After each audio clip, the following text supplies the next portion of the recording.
Alors, rappelez-vous, c'est en 2005, il y a deux jeunes qui avaient été poursuivis par la police et qui sont rentrés dans un transformateur et qui ont été électrocutés et ça a déclenché des émeutes.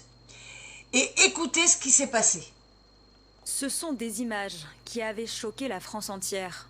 Les émeutes de 2005 ont duré 3 semaines et embrasé l'Hexagone à l'automne.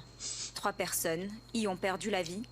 À Besançon, Salah Gaham, gardien d'immeuble de 34 ans, s'était asphyxié en portant secours à des locataires piégés par la fumée.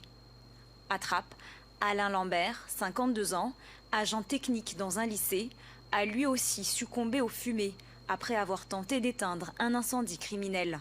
Ce drame avait abouti à la condamnation de 4 jeunes à des peines allant de 4 à 8 ans de prison ferme.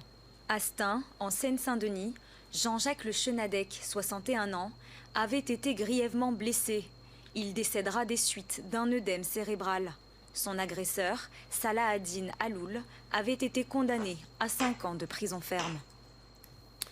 Michel Taube, Voilà, donc vous avez entendu, et ça n'a pas changé. Donc ça, c'était en 2005. On est en 2025, c'est encore pire. C'est encore pire. Et on a un président de la République qui est tellement orgueilleux qu'il ne veut pas partir. Il est incapable de gérer le pays. Incapable. Aujourd'hui, surtout dans la situation dans laquelle on est, il faut vraiment un leader.